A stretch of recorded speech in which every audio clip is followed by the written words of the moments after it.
Hello students, आज फिर से हम क्लास 9th की हिस्ट्री पढ़ेंगे और हिस्ट्री का क्वेश्चन सेकंड। तो सेकंड क्वेश्चन क्या है कि discuss why the colonial government in India brought in the following laws. जो कॉलोनियल गवर्नमेंट थी इंडिया में, उन्होंने क्यों ऐसे लॉज लाए थे जिसकी वजह से घुमंतू चराए जो थे इनकी लाइफ चेंज हो गई थी। तो ऐसे क्या कानून लाए थे। तो मैंने आपको कल के वीडियो में बताया था कि पेस्टलिस्ट क्या होते हैं, कौन होते हैं और वो कहाँ कहाँ जाते हैं और कहाँ से आते हैं, अपवर्ड डाउनवर्ड की तरफ वो चलते रहते हैं। तो उसके बारे में मैंने आपको बताया था। तो अब ये कि जो कॉलोनियल गवर्नमेंट थी, कॉलोनियल गवर्नमेंट मतलब अंग्रेज़ों की सरकार, अंग्रेज़ों ने हिंदुस्तान को गुलाम बना के रखा था ना कुछ सालों तक, तो वही कानून बनाते थे। तो उन्होंने ऐसे कानून क्या बनाए थे। तो पहला था waste land rule. Waste land क्या होती है स्टूडेंट्स? वेस्ट लैंड ऐसी लैंड होती है कि जहाँ पे ये घुमंतू चराए अपने माल मवेशी चराया करते थे। लेकिन अब अंग्रेज़ों ने इसके ऊपर एक कानून बना दिया था। क्या कानून था यही पढ़ेंगे हम। This law was brought to take control of the land which was not under cultivation. अब ये लॉ क्या था कि जो वेस्ट लैंड कौन सी थी, ये ऐसी लैंड जिसके ऊपर कल्टीवेशन नहीं होता था, मतलब इस लैंड के ऊपर खेतीबाड़ी तो होती नहीं थी, क्योंकि यहाँ तो पेस्टोलिस्ट ही इस लैंड को यूज़ करते थे।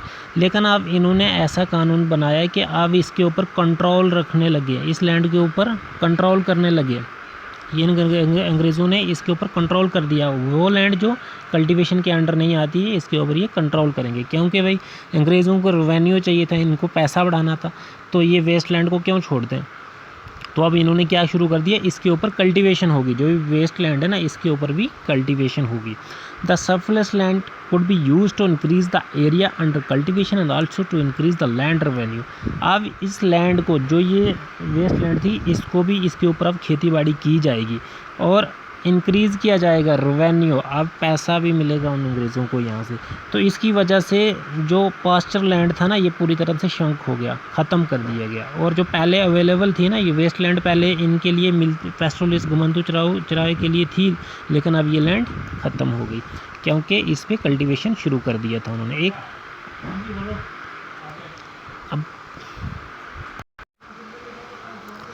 अब क्या था, फॉरेस्ट एक्ट, एक और एक्ट लाया था उन्होंने, फॉरेस्ट एक्ट। पहले क्या था कि ये घुमंतू चराए कहीं भी जा सकते थे, मैंने बताया था ना कल के, कहीं भी वो जा सकते थे, जहाँ भी उन्हें चरागाह मिलता था वो चले जाते थे। लेकिन अब फॉरेस्ट एक्ट लेके आए।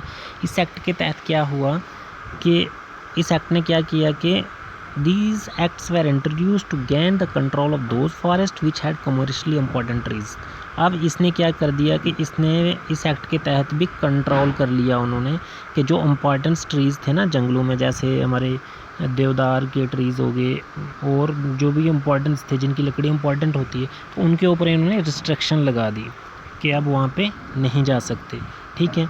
इसके अलावा moreover these acts were also utilize to collect some revenue from the pastoralist. अब पेस्टोलिस्ट से भी कुछ रेवेन्यू लिया जाता था अगर उनको यूटिलाइज़ करते। अगर ये पेस्टोलिस्ट अगर इस जंगल को यूटिलाइज़ करेंगे तो यहाँ से क्या मिलेगा, उनको रेवेन्यू मिलेगा। किसको? अंग्रेज़ों को। और जो मूवमेंट थी ना पेस्टोलिस्ट की, अब ये भी रिस्ट्रिक्ट कर दी गई इन न्यू फॉरेस्ट एक्ट्स के तहत, क्योंकि पहले पेस्टोलिस्ट को अपनी मर्ज़ी से चले जाते थे, लेकिन अब इसको रिस्ट्रिक्ट कर दिया गया। ठीक है। अब जो ये पेस्टोलिस्ट थे ना, अब ये न्यू रूल्स के तहत ही एक जगह से दूसरी जगह जा सकते थे। पहले तो ये सीजनली चले जाते थे ना, लेकिन अब न्यू रूल्स के तहत ही उन्हें जाना पड़ता था। तो ये दो और हैं, आपका एक ग्रेजिंग टैक्स है और क्रिमिनल एक्ट है एक और, तो वो हम कल की वीडियो में पढ़ेंगे। आज ये दो बोर्ड थे। अब सबसे पहला था कि वेस्टलैंड रूल क्या था और फॉरेस्ट एक्ट क्या था, क्योंकि सिंपल सी बात थी कि जो कॉलोनियल गवर्नमेंट थी, जो अंग्रेज़ थे, उन्हें पैसा चाहिए था, उन्हें अपना रेवेन्यू जनरेट करना था। तो उसके लिए उन्होंने इसके ऊपर लॉज बना लिए थे, एक्ट बनाए थे कि कोई भी वहाँ पे अब उस वेस्ट लैंड के ऊपर अब कोई ग्रेजिंग नहीं कर पाएगा, क्योंकि उसको कल्टीवेशन के अंडर में लाया जाएगा। और जो फॉरेस्ट एक्ट थे, तो वहाँ फॉरेस्ट था तो उसके ऊपर भी रिस्ट्रिक्शन लगा दी गई। जो इंपॉर्टेंट फॉरेस्ट थे तो वहाँ पे तो कोई जा ही नहीं पाएगा, अगर कोई यूज़ करेगा भी उसको तो उससे रेवेन्यू लेना पड़ेगा, टैक्स देना पड़ेगा उसको। तो ये दो क्वेश्चन आपके लिए बहुत हैं।